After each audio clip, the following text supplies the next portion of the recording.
Welcome to our channel. This is where stories come to life. Subscribe to our channel for new animated shorts every week. Watch till the end and do not forget to let us know in the comment section if you do relate to the following story. You don't remember me, do you? But I remember everything about you. The first time you cried because you couldn't tie me. The first time you did and grinned like you conquered the world. I've been with you since you took your very first step. I'm your shoelaces. I know what you're thinking. Laces. How can laces be anything more than strings? Well, kiddo, you only think that because you haven't listened closely enough. Have you ever heard the wind? Rustling the trees, whispering secrets? That's me. Every breeze carries a snippet of my story. We were brand new once. Bright white, stiff and fresh. You were small back then. Wobbly legs, big sneakers. Your hands would fumble with me, twisting, looping, failing.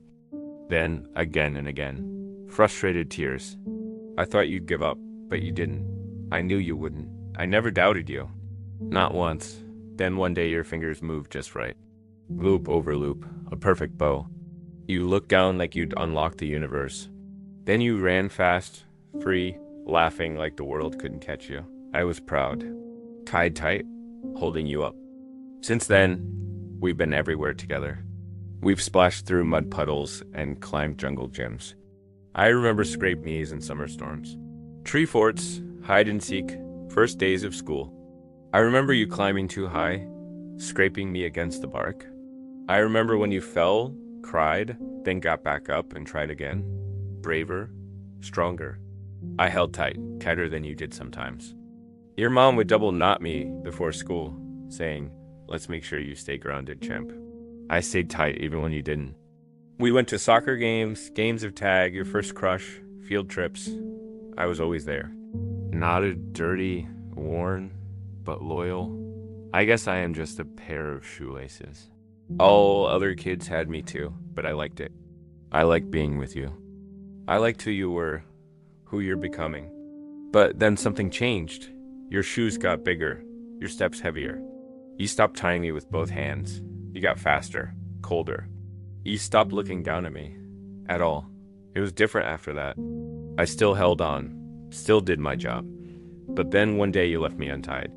And you tripped. You cursed. Blamed the shoes. That night you threw me into the closet. I landed in a jumbled heap with other discarded things. Forgotten toys, mismatched socks, old broken bikes. It was dark for a long time. I could still hear your footsteps, but they weren't with me anymore. Once you left for school and I stayed behind with the gust bunnies, I watched from the shadows as new shoes came in. Flashier, easier, with Velcro, no laces, no knots, no time for things like me. I waited, years passed. Once someone opened the closet, tossed me into a box. Shoes I knew were in there. An old toy, a crumpled photo, a lost memory. We became the past, you moved on. One day the lid opened.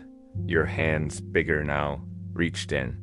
You pulled me out, smiled, a slow grin, kind of awkward, like you hadn't done this in forever. You sat down cross-legged on the floor, didn't speak. You didn't have to. I saw the framed photo behind you. A child, laces undone, laughing in muddy shoes. You were remembering. You tied me once more, slowly, gently, perfectly. The knot slipped once, twice, but you tightened it, just like old times. Then you stood up, took a step towards the door, hesitated. Now you're leaving again. Are you gonna forget me again? Will I end up back in the box? Back in the dark? You turned back, set me down beside the door. You needed to go, but you remembered. You tied me to you one last time. Then you walked out, leaving me here in the quiet house. It was almost too much to bear, remembering everything, feeling nothing. But then I heard footsteps in the hall. Small, excited, getting closer. You came back, this time bringing someone else. Smaller shoes, brighter eyes. "Look, champ," he said, "why don't you try these on?" You were showing him how to tie his shoes. You patiently showed him the loops and the bows. He watched intently. You two were so much alike. And then he looked down at his feet, a perfect mirror image of you, younger, sweeter. "Can I do it?" he asked, his voice full of hope and wonder. You ruffled his hair, a mirror image of you, so much like you. He used to ask the same thing. "Of course you can. he said, squeezing his shoulder. Here, let me show you again. As you demonstrated, I strained to be a part of it, straining to be a part of you again. It hurt to watch. You made it look so easy. Like I wasn't even there.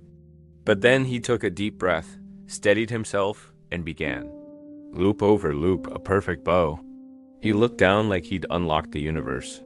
Then he ran, fast, free, laughing like the world couldn't catch him. You tied me around the handles of a tiny new pair of shoes. They were small, like yours once were. I understood. You whispered, "You'll love these shoes, buddy. They'll take you far." And I stayed tied. Not to you, but to the next pair, to your son. So no, you don't remember me. But I remember everything. Because I was there when you fell and when you flew, and now I get to do it all again. I'm just a pair of shoelaces, but I've carried generations. We hope you enjoyed this story. If you want to watch more animated shorts, you can find them on our channel. Thank you for watching. See you soon.